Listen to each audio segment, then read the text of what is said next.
Hello everyone. तो अभी हम करेंगे अपना question number 10 of A S 16। अभी तक हम ए एस 16 के सारे क्वेश्चंस कर चुके हैं और कुछ क्वेश्चंस को हम होमवर्क में भी कर चुके हैं।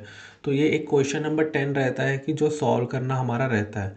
Question number 10 R T P का क्वेश्चन है सितंबर 24 की। थोड़ा सा डिफरेंट क्वेश्चन है, थोड़े से पॉइंट इसमें डिफरेंट हैं बाकी क्वेश्चन से जो हमने अभी तक किए हैं। तो उसको थोड़ा सा ध्यान से करना है इस क्वेश्चन को। ये एक ही ऐसे का इस टाइप का क्वेश्चन है हमारे पास और वो भी आरटीपी का क्वेश्चन है। ठीक है जी। तो वो क्या कहता है जी, Loyal limited has undertaken a project for the expansion of a capacity as per following details. कहता लॉयल लिमिटेड ने कुछ प्रोजेक्ट कर रहा है वो अपनी कैपेसिटी को इंक्रीज करने के लिए। कहता उसने कुछ कुछ एक्सपेंडिचर करा है, वो ऐसे दे रखा है। अक्टूबर 23 से लेके मार्च 24 तक उसने एक्सपेंडिचर करा है। उसने क्या प्लान करा था और क्या हुआ है। उसने प्लान करा था मैं यहाँ पे 6 मैं 5 लाख का खर्चा करूँगा, बट किया 4 लाख का। ऐसे ही बाकी मंथ्स में भी उसने कुछ कुछ प्लान किया था, यार इतना खर्चा मैं करूँगा और इतना मैंने एक्चुअल में करा है। तो इस क्वेश्चन में हमारे लिए इस प्लान वर्ड का कुछ भी मायने नहीं रखता, क्योंकि बोरोइंग कॉस्ट उस पैसे पे लगती है कि जो मैं यूज़ कर रहा हूँ पैसा, वो नहीं जो मैंने ख्यालों में सोचा था कि मैं यूज़ करूँगा, ऐसे मैं ऐसे बिल्डिंग बनाऊँगा, मैं वैसे बिल्डिंग बनाऊँगा। भाई जितना पैसा मैं यूज़ करूँगा, जितने का लोन लूँगा, उतने पर ही इंटरेस्ट लगेगा ना, मेरी सोचने पे तो इंटरेस्ट नहीं लगेगा। तो सिमिलरली हमारे लिए इस क्वेश्चन में ये वाला कॉलम हमारे लिए कोई भी मायने नहीं रखता। तो वो कहता अक्टूबर 23 में इतने का खर्चा किया था, नवंबर में इतने का, जैन में इतने का, फेब में इतने का, मार्च में इतने का। कहता कंपनी अपने बैंक को पे करती है 15% पर एनम पे, which is debited on monthly basis. अभी तक हमने जितने भी क्वेश्चन करे हैं वहाँ पे हम interest at the end of the year पे करते हैं। जितना पूरे साल हमने पैसा यूज़ किया उसका एंड में हम इंटरेस्ट देते हैं। इसीलिए हम स्पेसिफिक बोरोइंग में तो अपन सिंपल कर देते हैं, जितने मंथ हमने यूज़ किया उसके एंड में। जर्नल बोरोइंग में हम वेटेड एवरेज वाला मेथड यूज़ करते हैं, सो दैट कि हमको पता लगे कि हमने पूरे साल में हमारा कितना का रेट बनता है, और इसीलिए हम वहाँ पे वेटेड एवरेज यूज़ करते हैं। बट यहाँ पे उसने क्या बोला है, मंथली बेसिस पे इंटरेस्ट पे हो रहा है। यहाँ पर आपका वेटेड एवरेज नहीं लगेगा, यहाँ पे आपका इंटू 12 वाला मेथड भी नहीं लगेगा। यहाँ पे आपको मंथ बाय मंथ इंटरेस्ट निकालना है और वो बताना है कि कितना इंटरेस्ट लगता है। कहता है during the half year company के पास 20 लाख का ओवरड्राफ्ट था। कहता कंपनी के पास 20 लाख का ओवरड्राफ्ट था 31 दिसंबर तक, जिससे कि वो ये सब पैसा खर्च कर रहा था। कहता उसके पास सरप्लस कैश आ गया जनवरी में, जिससे कहता उसके पास बहुत पैसा आ गया जनवरी में, उसने जनवरी में जो खर्चा किया होगा वो उससे किया होगा। कहता पर ज़्यादा खर्चा, ज़्यादा पैसा आ गया, ज़्यादा खर्चा कर दिया, उसकी वजह से उसको दोबारा से ओवरड्राफ्ट लेना पड़ गया 14 लाख का 1 फेब को और 30 लाख का 1 मार्च को। तो वो क्या कहता, हमारे लिए हमारा खर्चा कब से शुरू हुआ है, अक्टूबर से। तो कहता 31 दिसंबर तक तो उसके पास ओवरड्राफ्ट था। कहता ये 3 महीने तो उसके पास ओवरड्राफ्ट था, तो उसने ओवरड्राफ्ट से ये खर्चा किया होगा। तो जनवरी में उसके पास कुछ सरप्लस आ गया, बहुत पैसा आ गया, उसने जनवरी में दे दवा सबको पैसा देता रहा। उसकी वजह से क्या हुआ, उसको फेब में फिर से ओवरड्राफ्ट लेना पड़ गया। पर जैन में उसके पास सरप्लस था, तो इसका मतलब है कि ये जो 50,000 है ये उसने सरप्लस में से खर्चा होगा। तो अब वो क्या कहता, नेक्स्ट लाइन में कहता कंपनी नहीं, यहाँ पे वो क्या कहता उसके पास जैन में सरप्लस था और फिर अगेन फेब में उसको 14 लाख का ओवरड्राफ्ट लेना पड़ गया और 1 मार्च को उसको 30 लाख का ओवरड्राफ्ट लेना पड़ गया, क्योंकि उसके पास अब पैसे नहीं हैं। कहता कंपनी के वहाँ स्ट्राइक हो गई दिसंबर में, जिसकी वजह से काम नहीं हो पाया, पर substantial administrative work related to project was continued. कहता दिसंबर में स्ट्राइक हो गई थी, उसकी वजह से काम तो नहीं हो पाया, बट जो सब्सटेंशियल एडमिनिस्ट्रेटिव वर्क था ना वो हमने ज़रूर कर लिया। एक जो हमने कंसेप्ट पढ़ा था सस्पेंशन का, उसमें उसने कहा था कि सारा काम रुक जाएगा, कुछ भी काम नहीं होगा, बट यहाँ पे सब्सटेंशियल एडमिन वर्क हो रहा है। इंपॉर्टेंट पॉइंट है, डिफरेंट पॉइंट है, थोड़ा ध्यान रखना। अगर ऐसे का क्वेश्चन पेपर में आएगा तो यही पेपर में आएगा। तो कहता है एडमिन वाला काम जो था सब्सटेंशियल, कहता है सब्सटेंशियल एडमिन का वर्क चल रहा था दिसंबर में, पर वैसे काम नहीं हो रहा था, बट सब्सटेंशियल काम चल रहा था।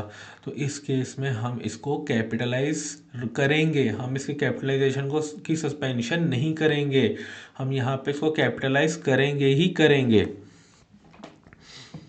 कहता on site work was again commenced on 1 जनवरी, कहता 1 जनवरी को फिर से काम शुरू हो गया।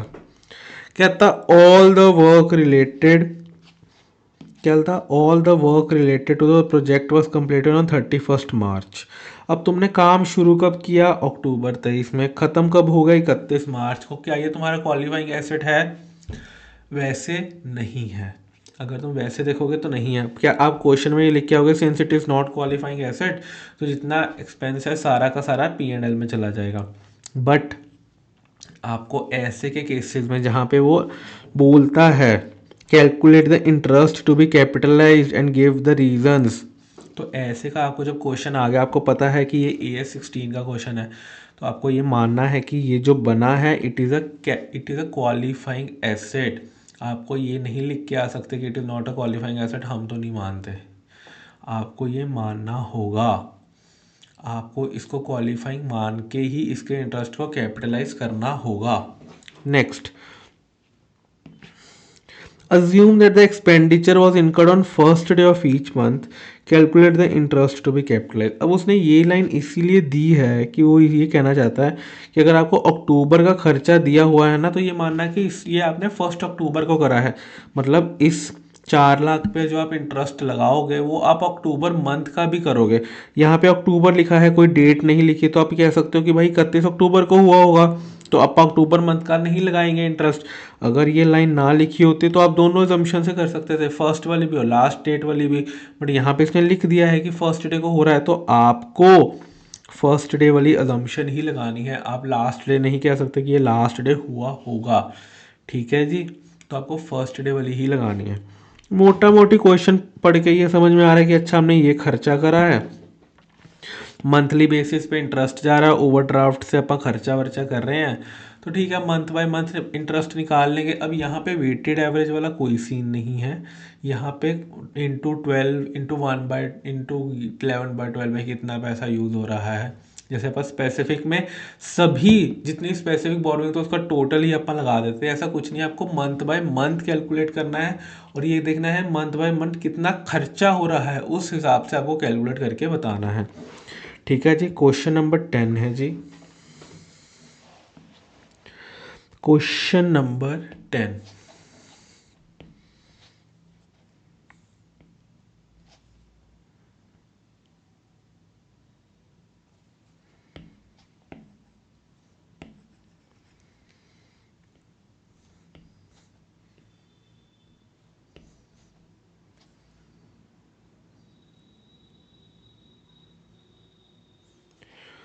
क्वेश्चन नंबर 10, ठीक है जी। तो अभी अपन यहाँ से शुरू करेंगे। तो अपने को निकालना है the interest to be capitalised.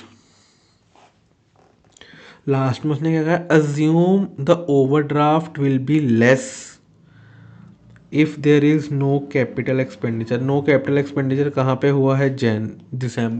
Question solve कर लेते हैं जी फटाफट। क्वेश्चन हमने पढ़ लिया है, तो अभी अपन कहाँ से शुरू करेंगे? हम बनाएंगे जी एक स्टेटमेंट, एक टेबल बनाएंगे हम इसको। कौन सा क्वेश्चन है जी हमारा? Answer number 10।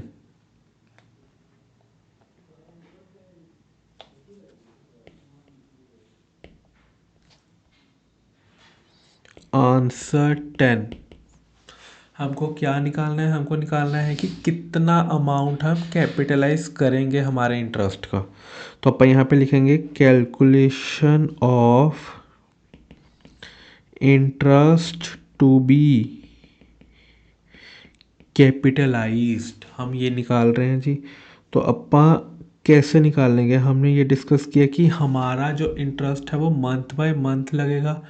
यहाँ पे कोई वेटेड एवरेज नहीं, कोई कुछ नहीं, हमको मंथ बाय मंथ इंटरेस्ट निकालना है कि इस मंथ मैंने कितना पैसा यूज़ किया, इसका एक महीने का इंटरेस्ट कितना हुआ, अगले महीने जितना खर्चा किया उसका तो इंटरेस्ट लगेगा ही लगेगा, प्लस जो पिछले महीने का आउटस्टैंडिंग था उसका भी इंटरेस्ट इस महीने लगेगा। तो अपन वैसे कर करके इस क्वेश्चन को सॉल्व करेंगे। तो इसीलिए हमने जो टेबल बनाना है वो हमने बनाना है month wise. Month expense incurred कि मैंने उस महीने कितना खर्चा करा है, फिर मैंने कितना खर्चा करा है, फिर इंटरेस्ट इनकर्ड, फिर इस इंटरेस्ट इनकर्ड को इंटरेस्ट कितना कैपिटलाइज कर रहे हैं हम, इंटरेस्ट कैपिटलाइज्ड हो सकता है सारा इंटरेस्ट हो जाए, हो सकता है कुछ कुछ इंटरेस्ट हो। देन आपका आ जाएगा जी आउटस्टैंडिंग अमाउंट कि मेरा एट द एंड ये सब करने के बाद मेरा अमाउंट कितना आउटस्टैंडिंग रह रहा है। ठीक है जी, तो इस हिसाब से हमको अपना टेबल बनाना है और उसको आगे बढ़ना है मंथ बाय मंथ। सबसे पहले मेरा मंथ क्या है? मेरा मंथ है जी अक्टूबर 23। सबसे पहले मेरा वो मंथ है। मैंने यहाँ पे कितना एक्सपेंस करा है अक्टूबर 23 में? 4 लाख का। तो मेरा यहाँ पे आ जाएगा, सबसे पहले क्या आ जाएगा जी, एक्सपेंस इनकर्ड में 4 लैक्स। और मेरा खर्चा कितना है 4 लाख पे? 15% के हिसाब से 1/12, तो 4 लाख इंटू 15% डिवाइड बाय 12। कितना खर्चा है जी मेरा? 5,000। और ये 5,000 का 5,000 में कैपिटलाइज कर दूंगा, मेरी आउटस्टैंडिंग अमाउंट कितनी हो गई जी? 4,00,000 5,000 कैसे आई? 4,00,000 प्लस 5,000। ठीक है जी। नेक्स्ट नवंबर, नवंबर 23। मैंने नवंबर 23 में कितना खर्चा किया है जी? 7,95,000 का एक्सपेंस इनकर्ड इज 7,95,000। अब इम्पॉर्टेंट चीज़ ये है ध्यान देने वाली कि 7,95,000 तो मेरा इधर आएगा, इसका तो इंटरेस्ट लगेगा ही लगेगा। क्या ये जो 4,05,000 पिछले महीने का आउटस्टैंडिंग है, क्या इसका इंटरेस्ट भी तो लगेगा ना नवंबर का? तो मैं यहाँ पे क्या लिखूँगा? 795 प्लस 4,05,000 का 15% इंटू, मैं 1/12 ही कर रहा हूँ क्योंकि मैं मंथ बाय मंथ निकाल रहा हूँ। अब मेरे को पता है कि ये लास्ट तक आउटस्टैंडिंग है, ये लास्ट तक आउटस्टैंडिंग है, बट फिर भी मैं मंथ बाय मंथ ही निकाल रहा हूँ। मैं उसको लास्ट तक निकाल नहीं रहा, मैं मंथ बाय मंथ चल रहा हूँ इस क्वेश्चन में। 795 प्लस 4,05,000 का 15% का डिवाइड बाय 12, एक महीने का कितना इंटरेस्ट हो गया जी? 15,000। तो यहाँ पे मेरा इंटरेस्ट कितना कैपिटलाइज होगा जी? 15,000। अब मेरी क्यूमुलेटिव अमाउंट कितनी आएगी? इंपॉर्टेंट है। 4,05,000 तो मेरी पहले से खड़ी थी ना, 7,95,000 मैंने इस महीने खर्चा कर दिया, प्लस 15,000 मेरा इस महीने का इंटरेस्ट है। तो मेरा कितना आ गया? 12,15,000। 4,05,000 plus 7,95,000 plus 15,000। This is my total कि भाई ये कैसे आ रहा है। सॉरी। नेक्स्ट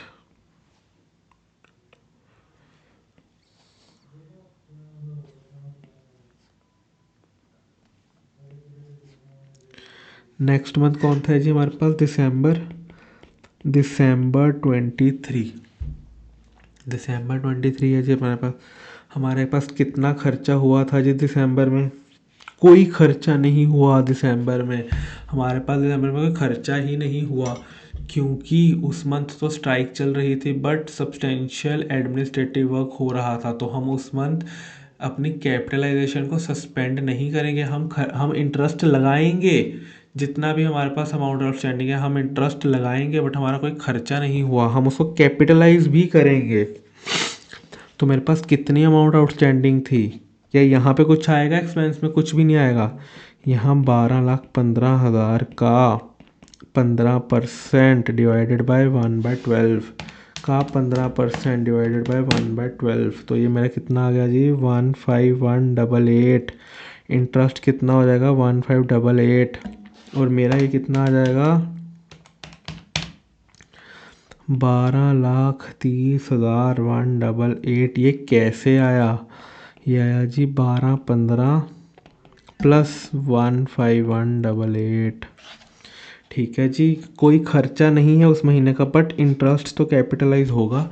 फिर वो कहते हैं जी जनवरी। अब जनवरी में हमने खर्चा करा है 50,000, बट हमारे पास जैन में कैश था तो हमने वहाँ से खर्चा किया होगा। अब उस मंथ कोई भी कैपिटलाइजेशन नहीं होगी क्योंकि हमने तो सारा खर्चा अपने सरप्लस से करा है। तो ये मेरा खर्चा तो आया 50,000, खर्चा तो है, पर इंटरेस्ट कुछ नहीं है।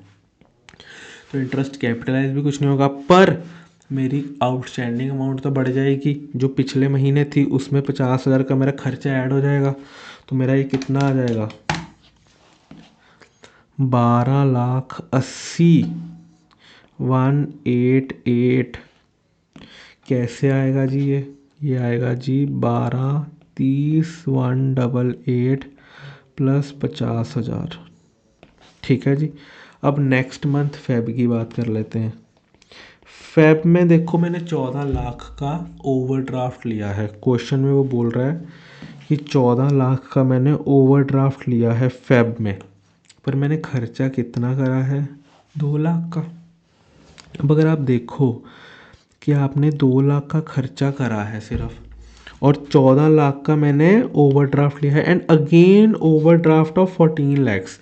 अगर आप देखोगे, अगर आप 14 लैक्स का ले लोगे तो यहाँ पर मेरा जो इंटरेस्ट लगेगा, यहाँ पे मेरा खर्चा कितना हुआ, खर्चे की बात तो देखो जी 2 लाख ही है, खर्चे में तो कोई इशू है नहीं, पर मेरा जो इंटरेस्ट लगेगा वो 2 लाख पे नहीं लगेगा, सिर्फ वो लगेगा 14 लाख पर लगेगा, क्योंकि मेरा ओडी 14 लाख का है। इम्पॉर्टेंट पॉइंट है, मेरा ओडी 14 लाख का है, इवन तो मेरा खर्चा 2 लाख का हुआ है। तो मैं यहाँ पे लिखूँगा 14 लाख का 15% डिवाइडेड बाय 1/12। तो यहाँ पे मेरा कितना आ गया 1750, और कैपिटलाइज भी कितना होगा 1750। आउटस्टैंडिंग अमाउंट कितनी है?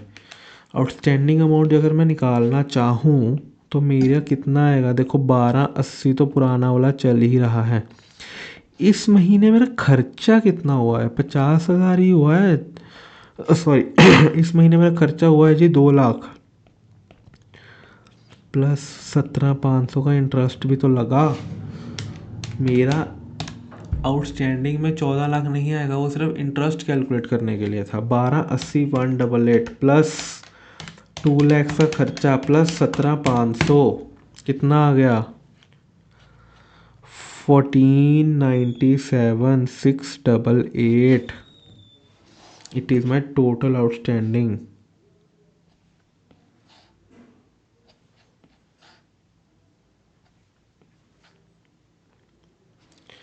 मार्च में मैंने टोटल कितना खर्चा करा है, मार्च में मेरा खर्चा है जी 12 लाख का। तो मैं यहाँ पे एक्सपेंस इनकम में क्या लिख दूँगा 12 लाख, और इंटरेस्ट में कितने पे लगाऊंगा 10 प्लस 12 लाख 14,97,688 प्लस 12 लाख का 15% का 1/12। 1497 plus 12 lakh into 15% divide by 12, 33722। Interest कितना कैपिटलाइज होगा 33722। और अमाउंट आउटस्टैंडिंग कैसे निकालूंगा मैं, ये क्या निकाल लूँगा जी 14,97,688 plus 12 lakhs plus 33722, 14,97,688 plus 12 lakh plus 33722। तो ये कितना आ गया जी मेरा 273,1410। और अगर मैं टोटल इंटरेस्ट कैपिटलाइजेशन की बात करूँ तो मैं कितना आ गया 33722 प्लस 17,500 प्लस 15188 प्लस 15,000 प्लस 5,000। तो मेरा टोटल इंटरेस्ट कैपिटलाइजेशन आ गया जी। मेरे को कितना इंटरेस्ट कैपिटलाइज करना है 86,410। Therefore interest to be capitalised 86,410 rupees. ठीक है जी। कुछ नोट लिख लेते हैं आपा। कहते हैं जी this interest in December will be capitalized। याद है ना कि वहाँ पे स्ट्राइक चल रही थी फिर भी हमने कैपिटलाइज किया। as substantial work is undertaken। फिर एक सेकंड नोट क्या लिखेंगे आपा, no interest is incurred in Jan as amount is spent from surplus। Third, एक लास्ट थर्ड नोट क्या लिखेंगे हम, जहाँ पे हमको थोड़ा सा अटकना लगा था, जहाँ पे हमको थोड़ा सा अटपटा लगा था। क्या हमको लगा था एक फेब की सर खर्चा 2 लाख का है, आप इंटरेस्ट 14 पे डाल रहे हो, तो अपन यहाँ पे क्या लिखेंगे कि interest in Feb is calculated on OD outstanding not on actual expense. ठीक है जी। यहाँ पे आपका क्वेश्चन नंबर 10 ख़त्म हो जाता है। इंपॉर्टेंट क्वेश्चन है, थोड़ा सा टेढ़ा क्वेश्चन है, इसको ज़रूर करके जाना, 2-3 बार करके जाना, क्योंकि पॉइंट इसमें बहुत है कि जो आप मिस कर जाओगे और आपका सारा करा कराया क्वेश्चन ख़राब हो जाएगा अगर आपने एक भी पॉइंट मिस कर दिया। पेपर में आने का चांस वेरी हाईएस्ट चांस है आपके एग्ज़ाम में आने का, इवन दो कि अगर आपका मई है या सितंबर है तो बहुत हाई चांस है इस क्वेश्चन के आपके आने का। ठीक है जी, थैंक यू वेरी मच।